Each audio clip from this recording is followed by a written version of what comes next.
Martial Peak 3433. Pada akhirnya, Mama Song tidak tahu siapa yang berdiri di belakangnya. Tangan kecil yang dingin itu mengerahkan sedikit kekuatan, menyebabkan lehernya miring dan tubuhnya dengan lembut jatuh ke tanah, langsung kehilangan semua tanda kehidupan. Yuru Meng berdiri di samping tempat tidur dan mengeluarkan sapu tangan sutra untuk menyeka tangannya. Dia menatap mayat di tanah dengan jijik, "Kamu berani menyentuh pria ratu ini?" Membuang sapu tangan sutra, Yuru Meng berjalan ke tempat tidur dan menatap Yang Kai sedang berbaring di tempat tidur. Jejak kemarahan muncul di wajahnya. Untungnya, dia tiba tepat waktu. Jika dia datang sedikit lebih lambat, bukankah pasangan yang berzina ini sudah memasak nasi? Dia tahu bahwa Yang Kai memiliki beberapa istri, tetapi wanita-wanita itu telah ada sebelum dia bertemu Yang Kai, jadi dia tidak berdaya untuk melakukan apapun terhadap mereka. Tapi bagaimana dengan nyonya rumah bordil ini? Apa yang harus dia lakukan? Jika dia adalah seorang gadis dengan latar belakang yang bersih, maka itu akan baik-baik saja. Namun, dia sudah membentuk segel hati rahasia dengan Yang Kai. Bahkan jika mereka hidup bersama, mereka tidak dapat dipisahkan. Secara alami, dia tidak akan membiarkan Yang Kai dinodai oleh wanita yang begitu kotor. Memikirkan hal ini, dia tidak bisa menahan diri untuk tidak marah. Dia memelototi Yang Kai dan berteriak, "Bangun!" Di bawah gelombang Divine Sense, suaranya bahkan membawa kekuatan Divine Spirit. Alis Yang Kai berkerut, bulu matanya bergetar dan kelopak matanya perlahan terbuka.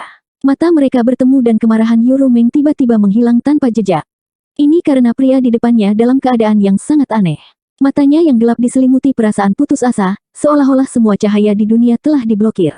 Dia belum lama mengenal Yang Kai, tetapi selama hari-hari ini, kapan pria ini tidak bersemangat dan bersemangat tinggi? Dimanapun dia berada, dia selalu menjadi pusat dunia. Namun, saat ini, dia seperti burung yang telah jatuh dari awan dan jatuh ke lumpur. Wajahnya penuh kelelahan dan lesu. Ini memang kasusnya. Dari bintang baru yang paling mempesona di batas bintang hingga iblis terkenal yang ingin dibunuh semua orang, sampai pada titik di mana bahkan Kaisar Agung memberi perintah untuk membunuhnya, bukankah ini sama persis dengan jatuh dari awan ke lumpur? Yuru Meng menghela nafas dan berkata, "Mengapa repot-repot?" Yang Kai menutup telinga padanya. Dia menatapnya dengan mata kosong tanpa cahaya. Yuru Meng berjongkok dan duduk di tempat tidur. Dia mengulurkan tangan untuk menyentuh pipi Yang Kai dan dengan lembut berkata, "Bahkan jika semua orang meninggalkanmu, kamu masih memiliki aku kehidupan." Mata kosong Yang Kai tampak berkedip dengan secercah cahaya, dan matanya yang mengantuk terbuka sedikit. Yuru Meng tepat waktu mengungkapkan senyum lembut. Dia ingin senyum ini terpatri di bagian terdalam dari hati Yang Kai. Dia ingin senyum ini menjadi motivasi bagi Yang Kai untuk bertahan. Pada saat berikutnya, Yang Kai tiba-tiba melancarkan serangan. Dia menariknya dan berbalik untuk menekannya di bawah tubuhnya. Dia menutupi dadanya yang menjulang dengan satu tangan dan meremasnya dengan keras.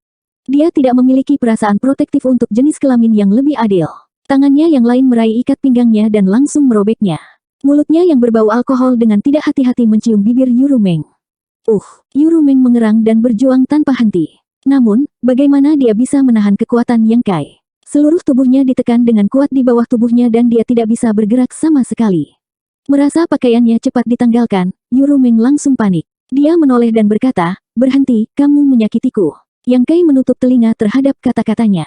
Dia sepertinya sudah gila. Lubang hidungnya mengeluarkan udara panas dan ekspresi wajahnya menjadi ganas. Seolah-olah orang yang ditekan di bawah tubuhnya bukanlah Yuru Meng, tetapi musuh terbesar dalam hidupnya. Dia tidak sabar untuk menggerogoti tulangnya, meminum darahnya, dan memakan dagingnya. Bagaimana mungkin Yuru Meng mengizinkannya untuk melanjutkan? Jika mereka saling jatuh cinta, maka wajar jika seorang pria dan seorang wanita jatuh cinta. Namun, dalam situasi ini, bagaimana mungkin Yuru Meng rela menyerahkan tubuhnya? Tidak dapat melepaskan diri, Yuru Meng mengangkat tangannya dan menamparkan wajah Yang Kai. Dengan tamparan keras, kepala Yang Kai miring ke samping. Gerakannya yang kasar dan kasar sepertinya berhenti karena tamparan ini. Yuru Meng terengah-engah dan dengan dingin menatap Yang Kai, "Kamu memaksaku melakukan ini."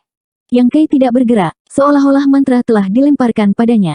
Yuru Meng mengerutkan kening dan mengulurkan tangannya untuk menyentuh pipi Yang Kai.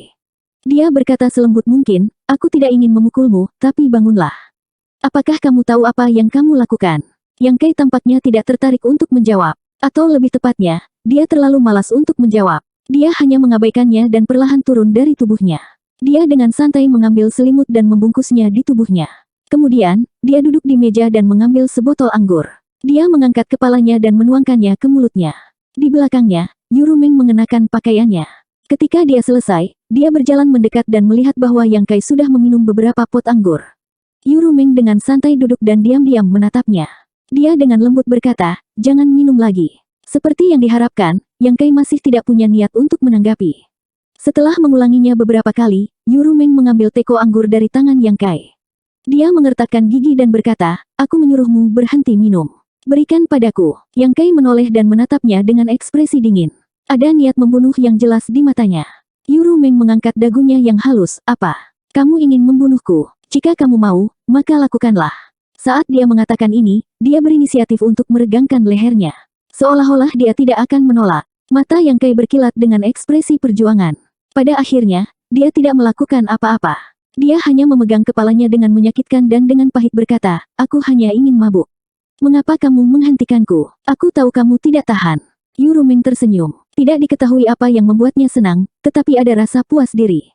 Pergi. Jangan tinggal di sisiku. Aku tidak tahu kapan aku akan berubah menjadi iblis lagi. Yang Kai melambaikan tangannya. Yuru Meng tidak pergi. Sebaliknya, dia mencondongkan tubuh lebih dekat ke Yang Kai. Payudaranya yang menjulang menempel di siku Yang Kai, aku tidak akan pergi. Kamu milikku. Aku akan pergi kemanapun kamu pergi. Yang Kai mendorongnya menjauh dan dengan getir berkata, kamu melihat apa yang terjadi di Roaring Tiger City. Sungguh, jangan tinggal di sisiku. Hiduplah dengan baik di masa depan. Jika kamu bertemu pria yang baik, temukan dia dan nikahi dia. Yuru Meng mengulurkan kepalanya dan berkata sambil tersenyum, pria seperti apa yang kamu ingin aku nikahi? Yang Kai tertawa mencela diri sendiri, bagaimanapun, itu tidak seperti saya. Yuru Meng memiringkan kepalanya dan berkata, tapi aku menyukaimu. Apa yang harus aku lakukan? Yang Kai menatapnya, mungkin kamu buta. Yuru Meng tertegun sejenak. Kemudian, dia menutup mulutnya dan terkikik sebentar. Tiba-tiba, dia berdiri, meraih tangan Yang Kai dan menariknya ke atas. Apa yang ingin kamu lakukan? Yang Kai bertanya dengan lemah, seolah dia adalah mayat berjalan. Apakah kamu tidak ingin minum? Aku akan menemanimu, kata Yuru Meng. Kaisar Qi mendesak dan mengeluarkan Yang Kai. Aula di lantai pertama masih berisik dan ramai. Ketika angka-angka itu muncul, Yuru Meng dan Yang Kai muncul di tengah aula. Yuru Meng melihat sekeliling dan langsung menuju meja terbesar di tengah. Dia datang ke meja dan berkata ke meja itu, pergilah. Ada 7 atau 8 tamu dan 7 atau 8 gadis di meja itu. Mereka sedang minum dan bersenang-senang. Ketika mereka tiba-tiba mendengar ini, mereka tercengang. Tetapi ketika mereka melihat ke atas, mata para tamu tiba-tiba melebar. Mereka dengan rakus menatap Yuru Meng. Kota Anhe hanyalah sebuah kota kecil. Meskipun Spring Breeze Drizzle Building adalah rumah bordel terbesar, kualitas dan kecantikan para gadis sangat terbatas. Bagaimana mereka bisa dibandingkan dengan Yuru Meng? Entah itu sosok, wajah, atau temperamennya, di seluruh batas bintang, hanya ada beberapa gadis yang bisa dibandingkan dengan Yuru Meng. Sebagai perbandingan, para tamu merasa bahwa gadis-gadis di lengan mereka seperti orang desa. Gadis di depan mereka adalah seorang dewi. Jika mereka bisa mendekatinya, itu akan sangat berharga bahkan jika mereka mati. Seorang pria berperut buncit memandang Yuru Meng dengan mesum dan tertawa, kamu memiliki seorang gadis cantik di sini. Mengapa aku tidak tahu? Saat dia mengatakan ini, dia berdiri dan mencoba meraih Yuru Meng. Melihat postur tubuhnya, dia ingin berganti ke gadis lain untuk menemaninya. Tapi tangannya baru setengah jalan ketika seluruh lengannya tiba-tiba meledak menjadi kabut berdarah. Pria itu masih sedikit bingung, tetapi segera dia merasakan sakit dan berteriak. Ceritanya tiba-tiba berakhir saat seluruh tubuhnya meledak. Wajah orang lain di meja berubah. Mereka semua bangun dan berdiri, memelototi Yuru Meng. Gadis-gadis itu berteriak lagi dan lagi. Mereka sangat ketakutan sehingga wajah mereka menjadi pucat. Pelayan rendahan, kamu berani membunuh seseorang. Seorang pria berteriak dengan marah. Meskipun dia tidak melihat bagaimana temannya meninggal, itu jelas pekerjaan wanita cantik ini.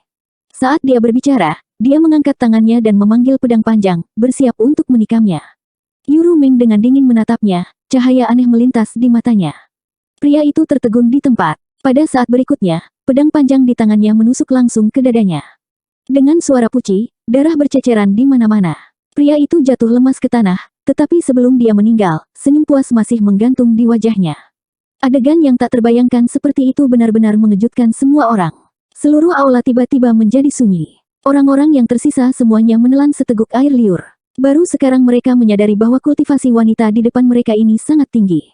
Kalau tidak, dia tidak akan bisa membunuh orang tanpa mereka sadari. Enyahlah. Bibir merah Yuru Meng sedikit terbuka dan dia dengan dingin meludahkan sepatah kata pun. Semua orang diampuni oleh Yuru Meng dan berbalik untuk melarikan diri. Tidak hanya orang-orang di meja yang melarikan diri, tetapi semua orang di aula juga melarikan diri. Untuk sementara waktu, pemandangannya sangat kacau. Yuru Ming lalu berkata, bawa semua anggur di restoranmu. Setelah mengatakan ini, dia melambaikan tangannya untuk membersihkan meja dan duduk bersama Yang Kai. Setelah beberapa saat, gedung gerimis angin musim semi kosong, hanya menyisakan Yang Kai dan Yuru Ming yang duduk berseberangan. Meja besar itu penuh dengan stoples anggur. Para mucikari gedung gerimis angin musim semi sangat patuh dan dengan patuh mengosongkan gudang anggur. Yang Kai mengambil toples anggur dan terus menuangkan anggur ke mulutnya. Perutnya seperti lubang tanpa dasar, mampu menampung anggur sebanyak yang dia inginkan. Yuru Ming duduk di seberangnya dan diam-diam memperhatikannya, menyerahkan toples satu demi satu tanpa mengucapkan sepatah kata pun. 10 guci, 50 guci, 100 guci, 200 guci. Setelah waktu yang tidak diketahui, Yang Kai tiba-tiba mengeluarkan raungan panjang dan melemparkan toples anggur di tangannya. Raungan itu seperti guntur yang menggelegar, menyebabkan seluruh kota Anhe bergetar. Setelah waktu yang lama, raungan itu berangsur-angsur berhenti. Yang Kai menatap Yuru Ming dengan mata merah, mulutnya menggeliat beberapa kali sebelum dia berkata dengan ekspresi sedih, aku tidak bisa mabuk.